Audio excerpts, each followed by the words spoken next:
And my main lawyer, he come to me and he says, bro, out of 15 years of me doing this, I've never seen nothing like this a day in my life. You know everybody, you know my whole family. The whole team.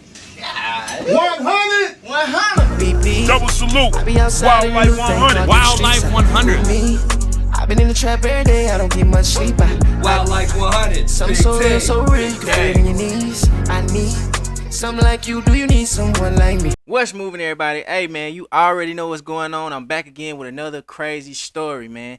This is my best friend sent me to jail for the unthinkable part 7. Y'all already know, man, if y'all been keeping up on this series, shout out to y'all, you feel me? Shout out to everybody who been locked in, liking, sharing, subscribing, and all that, man. I appreciate it. Hey, but look, we just gonna dive straight in. You feel me? This been a long series, and we got a little more to go.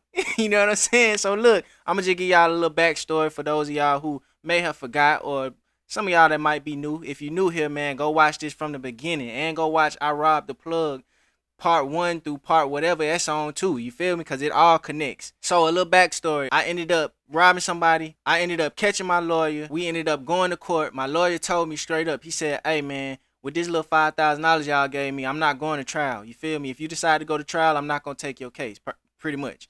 You feel me? Unless you give me a bunch more money. You know what I mean? That's how them lawyers is. So I ended up telling him, all right, cool, that's fine. We ain't going to go to trial. What can you do for me? He called the prosecutor in my face a couple days or maybe a couple weeks before we were scheduled to go to court. And they was all buddy on the phone, and the prosecutor said she got me. So when we actually got to court, he pulled me in the back room. All my entire family was in the courtroom. He pulled me in the back and basically told me like, hey, we settled on a 7-5. I didn't want to do no 7-5. You know, like I told y'all, my brother had already admitted to being the shooter and things like that. So it was like, bro, I don't want to do 7-5, you know? So I went back and sat down at my seat next to all my family and stuff like that. I'm talking to my brother. I told my brother what was going on. He said, you know, we got you. I'm like, bruh, I don't want to hear that right now. You feel me? But I appreciate it, you know? He get to telling the rest of the family what's going on. My uncle started crying. It's finally time for the judge to call me up there.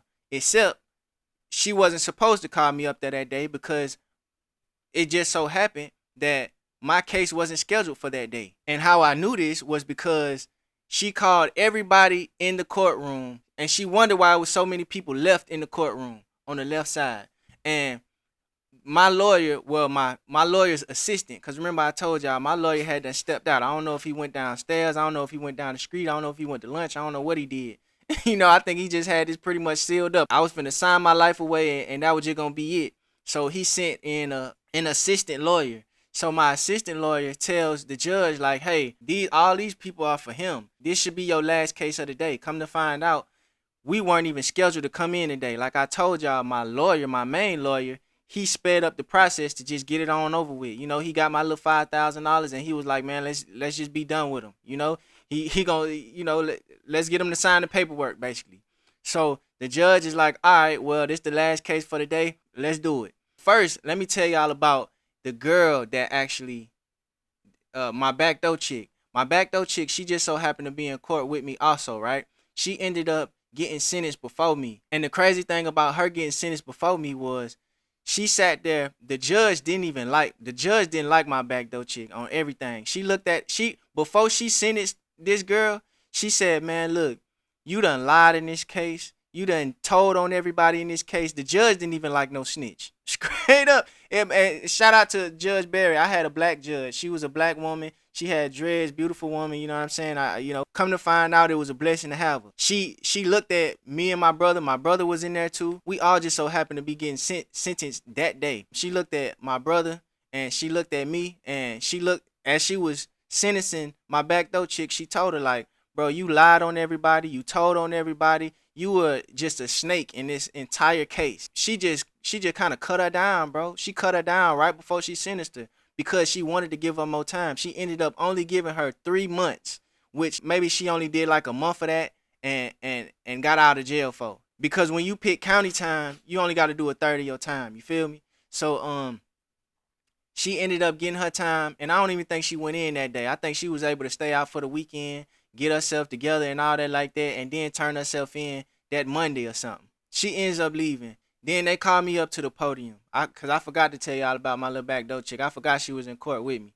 So they called me up to the podium after her. When they called me up to the podium, the judge started basically naming my charges. I had 4 charges: 2 criminal attempts to commit armed robbery, and I had 2 conspiracy charges. She called them out and she telling me what they're worth. The prosecutor got to talking and she said, "Yeah, we want to give him a 7-5 basically. You know, we feel like he wasn't just as pivotal, but we feel like he was a pivotal role in this whole thing going on to an extent. So you know, we feel like this is a fair verdict." A lot of y'all might know, when you go to court or when you in trial or when you in just before the judge in general, most of the time she goes with whatever the prosecutor says, right? It's like the prosecutor is basically doing her job for her. You know, the judge is just like, "All right, that's fair," or "All right, that's a little too harsh," or "He need more time," or something like that. But most of the time, the prosecutor gets her way or his way. And this was one of those cases. The assistant lawyer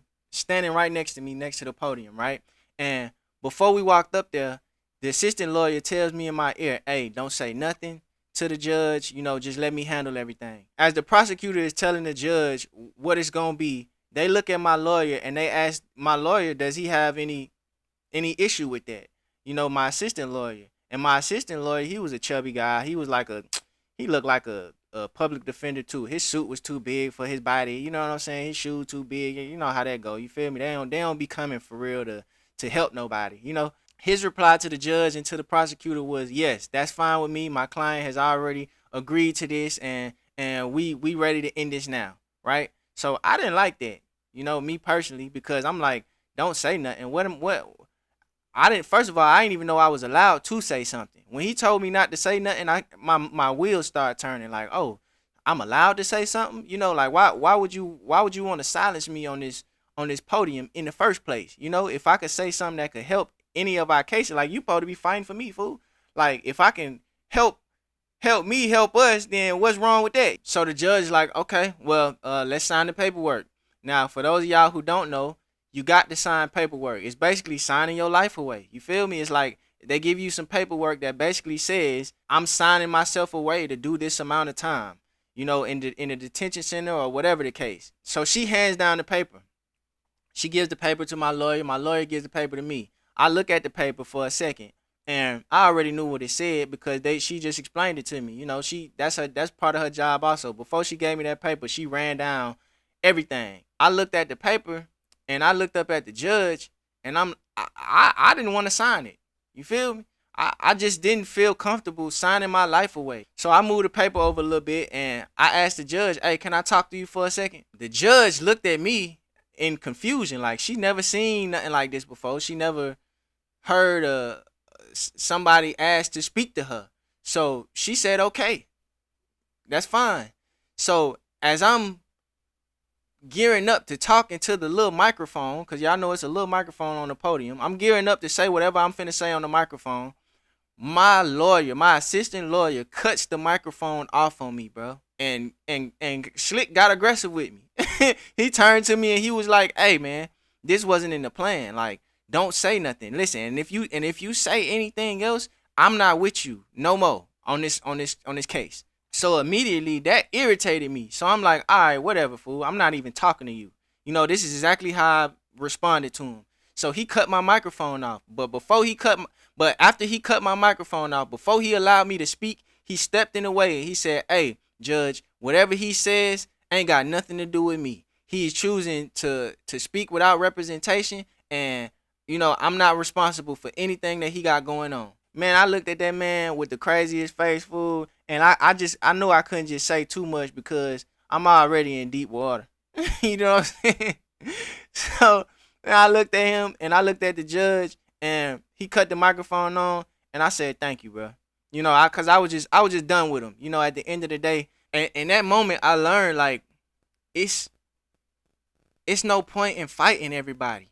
You know, like some battles aren't meant to be fought. You know, like, focus on the goal. And you know, that's for anybody that's looking at this, whether you young, you old, you middle aged, whatever the case. You know, focus on your goal, bro. Every battle ain't meant to be fought, because you can spend a lot of time trying to fight the little battles, man, when you got when you got so much in front of you, so much in store in front of you, you know, like all these little battles, they just hinder you and hold you up from your goals and from your aspirations and the things that really matter, you know. And in that instant, that's what I learned. Like my this assistant lawyer was just so minute compared to what I had to deal with. You know, I wanted to be mad with him so bad, and I wanted to say certain things to him so bad. I wanted to tell him his suit was big.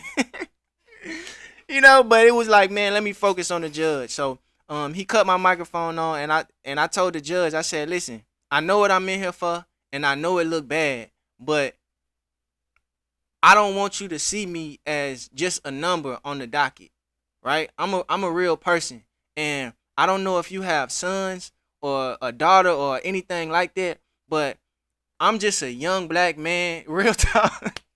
I'm just a young black man with a beautiful black mother, and I'm just trying to provide. I know I probably did some things that weren't necessary or that were erratic or that didn't necessarily help my situation the best way I you know it could have, but I'm only doing the best I can.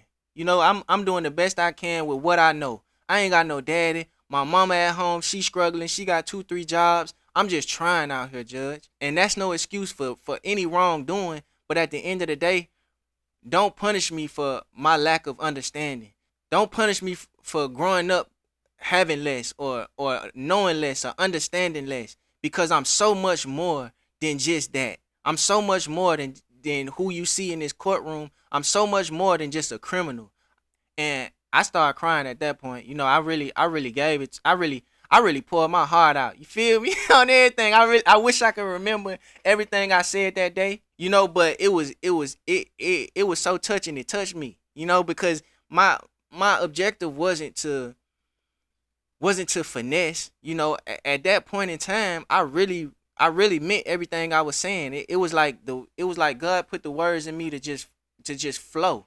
You know, and it flowed and it came out just very well articulate and just heartfelt. And I can remember the judge just looking at me, she just listened, bro, on everything. She just listened. I sat there and talked for maybe like 2, 3 minutes, bro. I sat there and just let her know my life. I let her know that, you know, I never make this mistake again. I just let her know that I was just worth more than what she thought. Just imagine being in court and you watching everybody that goes up to this podium just accept their time and just walk away.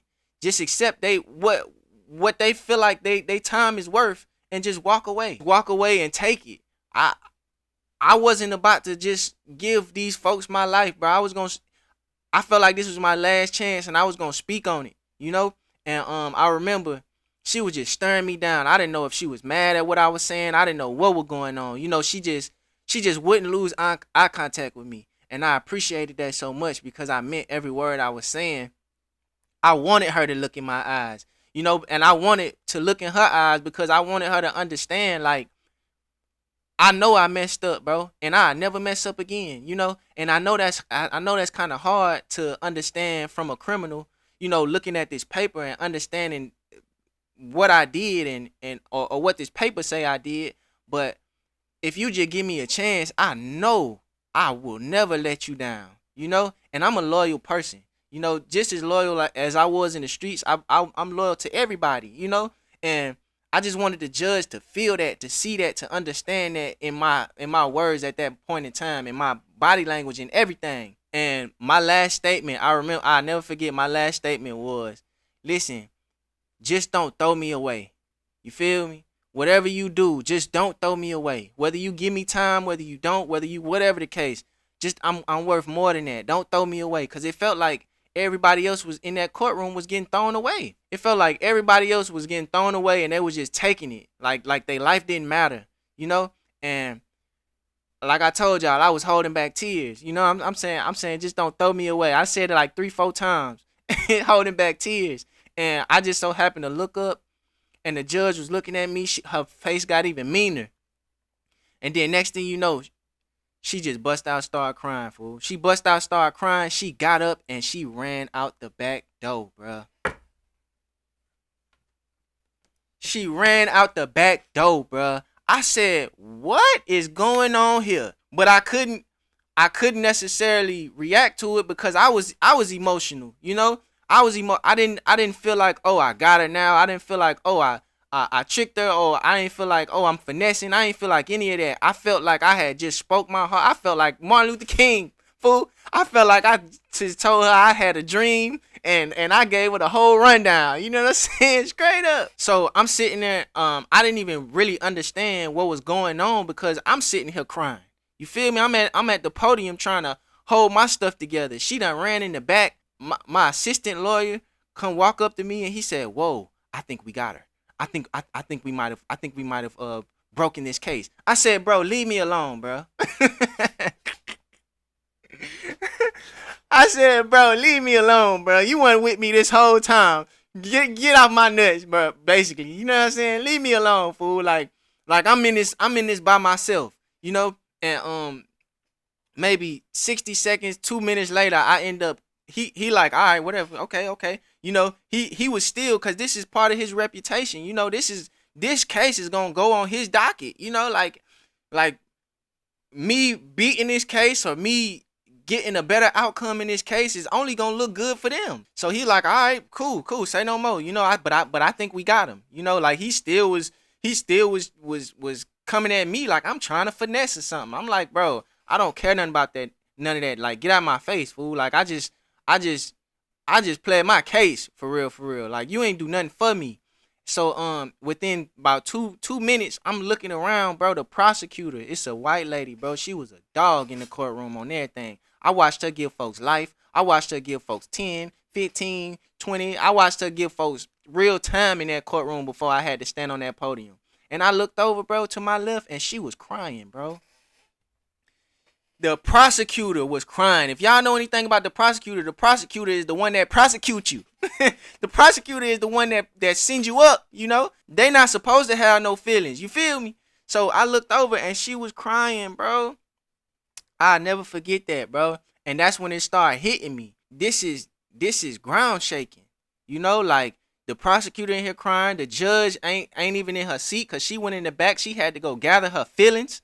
The inmates that have been in sentenced that's still sitting in here, they crying. I'm talking about these folk got life and some more stuff. They sitting here crying at what I just had to say. You know, probably thinking they should have tried the same thing, but if they would have, that it probably wouldn't have went the same way. Cause you know, my case probably would have went the same way because she would have been like, "Oh, you just copied them." You know what I'm saying? But so I'm glad that nobody decided to speak up before me. Everybody in there crying. You know, my family in the back crying. I had the whole courtroom crying, bro. So I stood there. I stood there at the podium. I don't know what's finna happen next. I don't know what's going on. I don't know. I just don't know, you know? So I'm standing there and the judge finally comes back. She was gone for about 10 minutes, 10, 15 minutes, bro. Straight up. The judge came back. She sat down in her seat, bro. And she looked at me with the coldest stare. She had done fixed her face, you know. She ain't look like she was crying no more. She looked at me with the coldest stare and she said, "Hey, get this boy out of my courtroom right now. Go." Straight like that. And she said, "I'm ordering a long-term continuance." Boom. She hit the gavel. She didn't want to hear what the prosecutor had to say. She didn't want to hear what nobody had to say. Even the prosecutor did not argue with the judge or anything like that. You know, because sometimes when the judge say something, the prosecutor be like, no, I think we should do this or whatever the case. You know, she ain't have nothing to argue about. She was still sitting there crying herself. You feel me? So she said, "Get this boy out of my face.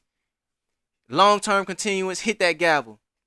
Now, for those of y'all who might not know what a long-term continuance is, it don't mean I'm off. It just means I just come back at a later time. So she gave me about 6 more months to come back to court and we would do sentencing again. But before I walked out of the courtroom, she said, "Listen, you better have a job, you better be in school, and you better be a pillar of your community before you come back here. Get them out of my face." Straight up. And I said, "Man, this ain't no beautiful black woman," because I know I made her feel it. I know I made her feel, right?